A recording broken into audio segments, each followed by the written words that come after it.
ये स्थिति किसकी हो सकती है? ये महाभागवत की हो सकती है। और महाभागवत कौन? जो हरि को स्मरण करे, नहीं, जिसका सुमिरन हरि करे, वो महाभागवत। और उनकी स्थिति क्या बताई गई यहां पर? नयस्य स्वपर इति, जो अपने पराये का भेद नहीं रखता, सब ठाकुर जी का है, सब स्थिति ठाकुर जी की है, सब भाव ठाकुर जी के हैं, सब कथा ठाकुर जी की है। ऐसे महाभागवत हैं कौन? श्री उद्धव जी महाराज। वो उद्धव यहां पर विराजमान है। महाभागवतों के लक्षण, ऐसे महाभागवत हैं श्री उद्धव जी। तो ऐसे उद्धव जी को भगवान ने बद्रिकाश्रम भेजा है। अब यदुवंशियों को शाप लग चुका है। यहां से कथा सुनिए। हम थोड़ा सा उद्धव कृष्ण संवाद में प्रवेश करके फिर आज के प्रसंग को विराम देंगे। यदुवंशियों को शाप लग चुका है और आपको जानकर के आश्चर्य होगा कि यदुवंशियों को शाप किस दिन लगा? जन्माष्टमी के दिन। ठाकुर जी का जन्मदिन था उस दिन, और पूरे देवी देवता सब भगवान को प्रणाम करने के लिए आए थे। भगवान को प्रणाम करते हुए सब देवताओं ने भगवान को वंदन किया। नतास्मते नाथ पदारविंदम बुद्धिन्द्रिय प्राण मनोवचो भी यद्यत्यतेऽन्तर्हृदि भावयुक्ते मुमुक्षुभिः कर्मयोरुपपाशात्। देवताओं ने आकर के भगवान को प्रणाम किया और प्रणाम करते हुए सब देवता भगवान को वंदन करने लगे। आपके चरण कमलों की महिमा, आपके मुखमंडल की महिमा, आपकी बुद्धि की महिमा, आपके स्वभाव की महिमा, सब महिमा गाने लगे। भगवान थोड़ी देर महिमा सुनते सुनते बोले, मूल बात पे आओ, बात क्या है? इतना महिमा मंडन क्यों कर रहे हो? सब देवताओं ने कहा, भगवान भूमेर भारावताराय पुरो विज्ञापितः प्रभो। हे नाथ, आप जिस कारण से अवतार धारण किए थे वो काम आपका पूरा हो गया।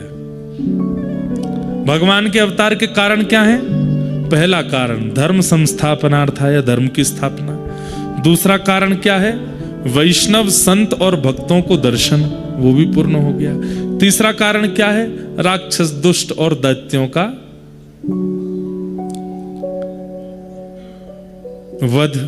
ये भगवान का कारण है आगमन का।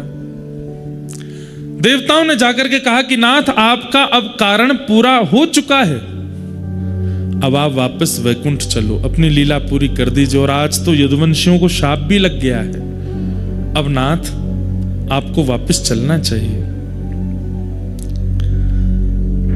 देवताओं की बात सुनकर के भगवान थोड़े गंभीर हो गए और गंभीर होकर के बोले,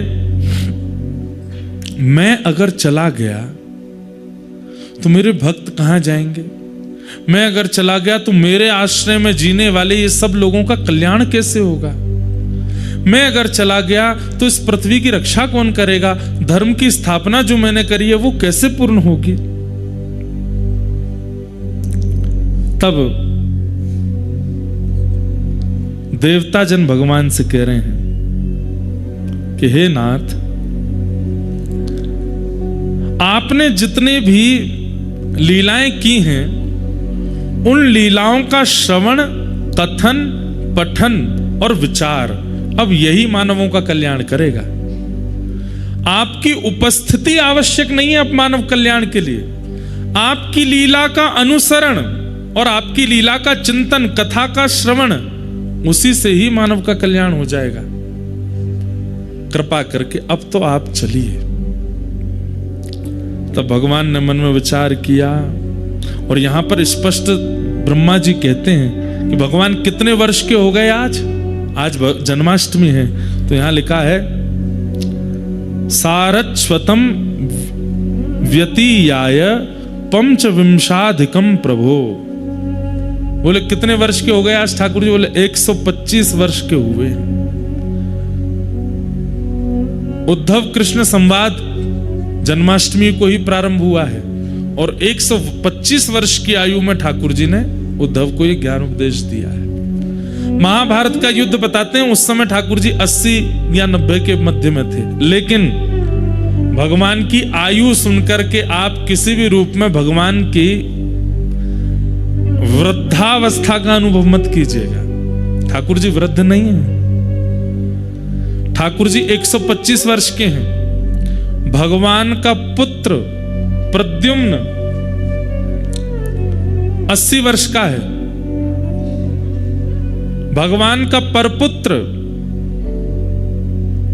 50 वर्ष का है। लेकिन जब एक साथ भगवान, पुत्र और परपुत्र तीनों खड़े हो जाते हैं तो भगवान लगते हैं बालक। 16 वर्ष के बालक कैसे? भगवान की अवस्था 16 वर्ष की रहती है। रेशे नहीं आते ठाकुर जी को, हमारी तो दाढ़ी मूछ भी आ जाती है। ठाकुर जी को वो जो प्रारंभिक रोए होते हैं ना, जो 13-14 वर्ष के बालकों के आ जाते हैं, वह भी प्रकट नहीं होते ठाकुर जी के। तो भगवान की आयु 125 वर्ष है, पर शरीर पर कोई भी भाव ऐसा नहीं है कि कमर झुक गई हो, लंगड़ा के चल, कुछ नहीं। 16 वर्ष के लाला की तरह उछल कूद करते घूमते हैं सब जगह। एक बाल भी श्वेत नहीं है ठाकुर जी का। काल का प्रभाव नहीं होता। तो आज भगवान 125 वर्ष के हो गए और उस समय देवताओं ने आकर के भगवान से प्रार्थना की कि नाथ अब चलिए। भगवान बोले ठीक है, हम योजना बना करके आते हैं, तुम सब वैकुंठ में व्यवस्था करो। और उसी समय भगवान ने उद्धव को बुलाया और उद्धव से कहा, उद्धव अब लीला संवरण का समय आया है। मैं समस्त यदुवंशियों को लेकर के जाऊंगा और जाकर के सोमनाथ भगवान का यज्ञ कराऊंगा, वहीं इनको शाप लगेगा और धीरे धीरे फिर ये यदुवंशी आपस में लड़ झगड़ करके मरेंगे। लेकिन तुम यहां रहोगे। तुम्हें मैं कुछ ज्ञान उपदेश करना चाहता हूं, वो तुम बहुत ध्यान से सुनो। उद्धव जी के नेत्रों में आंसू भरे हैं। लीला संवरण की बात क्यों कर रहे हैं ठाकुर जी? और जब सब यदुवंशियों को संग ले जा रहे हैं तो मैं भी तो आपका हूं, मुझे भी ले चलिए। मैं आपके साथ क्यों नहीं जा सकता? ठाकुर जी बोले, तुम उत्तराधिकारी हो। किसके? मेरी भक्ति गादी के उत्तराधिकारी हो। मैंने धर्म का उत्तराधिकारी दुनिया को बना दिया,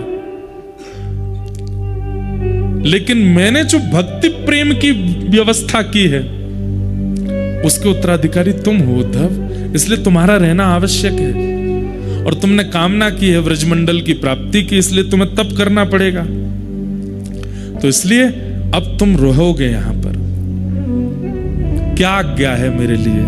तब भगवान प्रथम आज्ञा देते हैं। ध्यान से सुनो, भगवान कह रहे हैं, तम तु सैव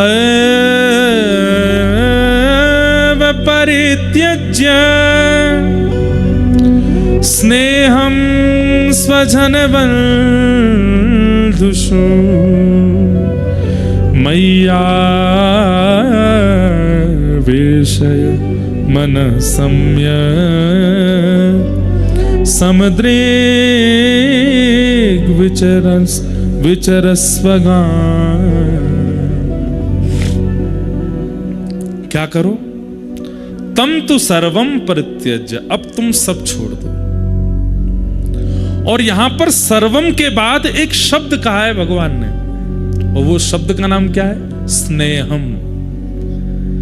बोले तुम्हारा सब लोगों से जो स्नेह है उस स्नेह का त्याग कर दो।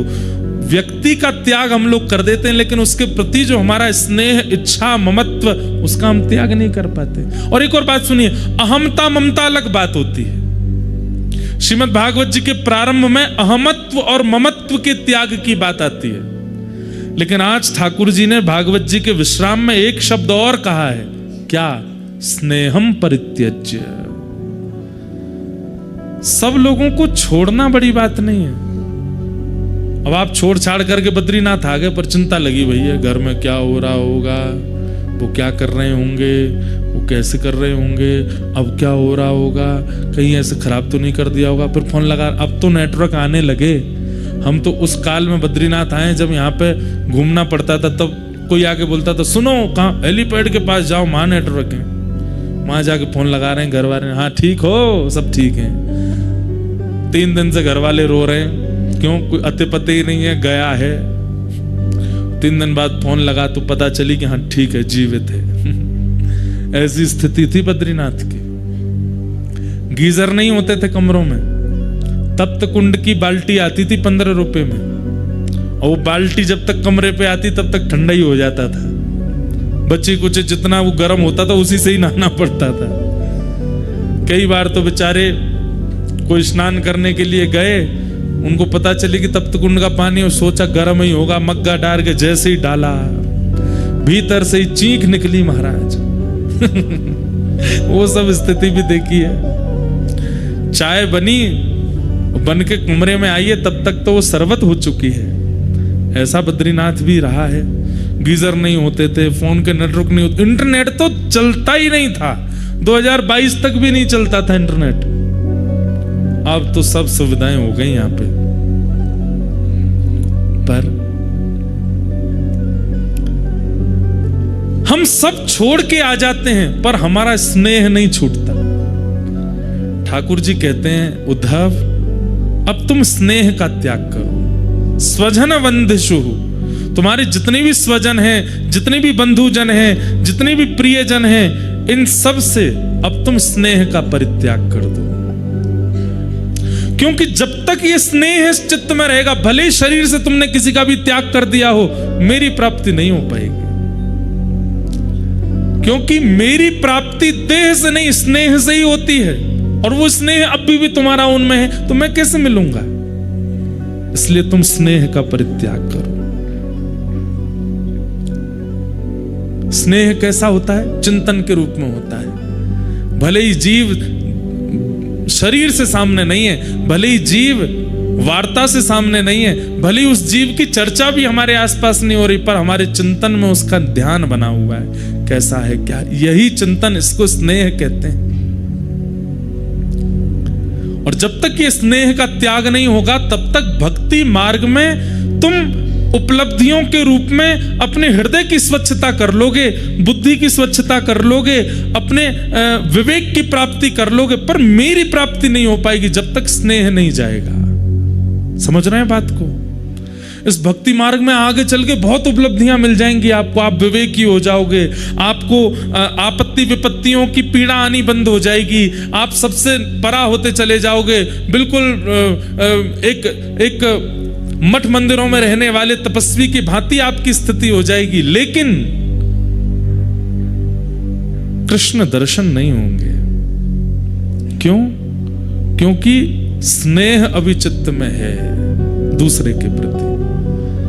ठाकुर जी कहते हैं उद्धव, क्यों 1000 वर्ष लग जाते हैं तप करने के बाद मेरे दर्शन में? किसी को 1000 वर्ष, किसी को 500 वर्ष, किसी को 100 वर्ष, इतना समय क्यों लगता है? बोले इन अवधियों में तप कितना कर रहा है ये नहीं देखता मैं ये देखता हूं तप से स्नेह कितना खत्म कर रहा है दूसरों से। और जैसे ही वो स्नेह शून्य होगा और मेरे दर्शन की लालसा उसके चित्त में प्रकट होगी, मैं प्रकट हो जाऊंगा। उद्धव बोला योगेश, यहां से अब उद्धव कृष्ण संवाद प्रारंभ हो चुका है। बस प्रथम भाव कह के हम आज की कथा को विराम करेंगे। उद्धव जी महाराज कह रहे हैं भगवान ने आज्ञा करी है कि स्नेह का परित्याग करो। और किससे? स्वजन बंधुषु, अपनों से और बंधुजनों से। और अब यहां उद्धव कह रहे हैं योगेश योग विन्यास योगात्मन योग संभव निश्रेयसाय में प्रोक्त त्याग संन्यास लक्षण त्यागोऽयं दुष्करो भूमन् कामानां विषयात्मभिः सुतरां त्वयि सर्वात्मन् भक्तैरिति मे मति। हे नाथ, योगेशः योग विन्यासः योगात्मा योग संभव। हे योगियों के अधीश्वर, मुझे सन्यास के लक्षण बताइए। आपने कह तो दिया कि स्नेह का परित्याग कर दो, पर यह बहुत कठिन है। त्यागोयम दुष्करो भूमन, त्याग करना बहुत कठिन है संसारी जीव के लिए। भूमन कामानाम विषयात्म भी, इतनी विषय हमारे चिंतन में चलते रहते हैं, उनका त्याग कैसे करें? कहीं ना कहीं किसी ना किसी रूप से उसका चिंतन बन ही जाएगा। कैसे त्याग होगा नाथ? कृपा करके एक सन्यास लक्षण मुझे बताइए, मैं कैसे कर सकता हूं? और आपने जो मुझे आज्ञा की है कि स्नेह का परित्याग करो, आपने ये नहीं कहा कि स्वजनों का त्याग कर दो। आप कह रहे हो स्नेह का मतलब स्वजनों के बीच में रहना पड़ेगा। बोले हाँ। बोले शरीर से इन लोगों के बीच में रह के मैं इनसे स्नेह का परित्याग कैसे कर सकता हूं? ये मेरे समझ में नहीं आ रही है नाथ। भगवान बोले ये तो हम कल समझाएंगे 3 बजे से कि कैसे होगा सबके बीच रह के स्नेह का परित्याग। और उसके लिए आपको 3 बजे आना पड़ेगा। आज कई माताओं का करवा चौथ भी है, हमने भैया को पहले किया। आज हम ज्यादा अपना कुठाराघात नहीं चले, बस कुठाराघात थोड़ा ही है, हमारी तो पुष्पसी वाणी है। लेकिन खूब मधुर आनंद आ रहा है। आप सब लोग पधारे हैं, खूब भाव से कथा। हम फिर कह रहे हैं, फिर दोबारा कह रहे हैं, 6 दिन में से अब 5 ही रह गए। ये शायद पुनः कब होंगे ऐसे दिन दोबारा, हमें नहीं पता। इतने आराम से आप सब लोग बैठे हो, ज्यादा बहुत संख्या नहीं है, बाहर खूब कड़ाके की ठंड पड़ रही है, बद्र विशाल भगवान का आश्रय है और इतना सुंदर प्रसंग है। और एक बात हम फिर कहते हैं, आसक्ति का विषय नहीं है, मैं सत्य बोल रहा हूं। इन 6 दिनों में आपके अंदर बहुत हद तक त्याग आ जाएगा। और दूर दराज अपने घरों में बैठ के देखने वाले लोग, हो सकता है कि आप सबको घर छोड़ के जाने की इच्छा प्रकट होने लग जाए, परंतु यहां पर भगवान ने पहले ही कह दिया है, देह से मत करो। देह से करना बहुत आसान होता है, चित्त से करो।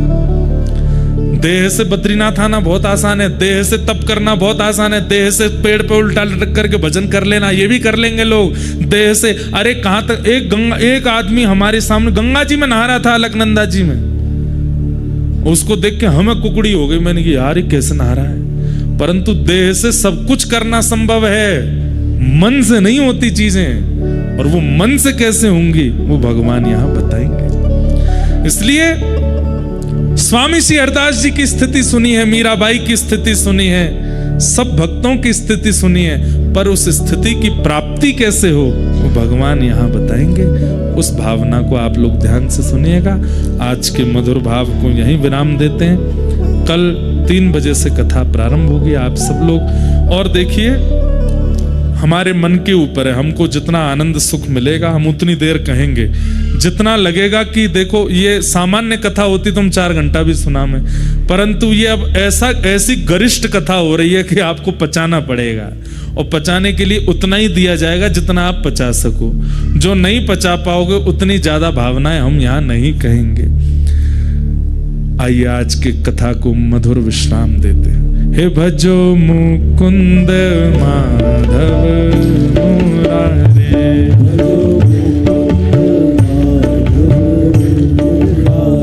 हे भजो मुकुंद माधव मुरारे,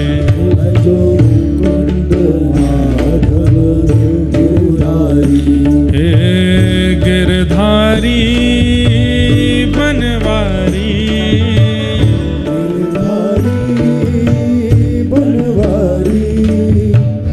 गिरधारी प्यारो बनवारी,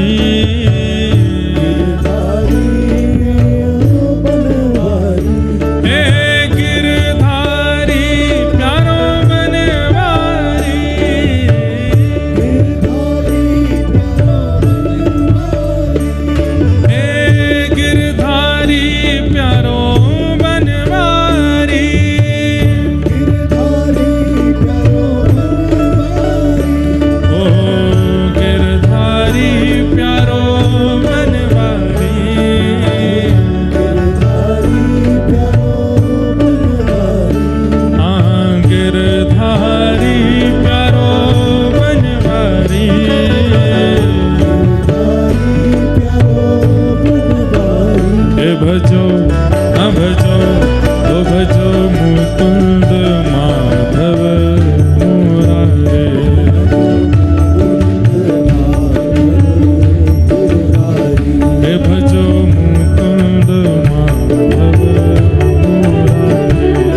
प्यारो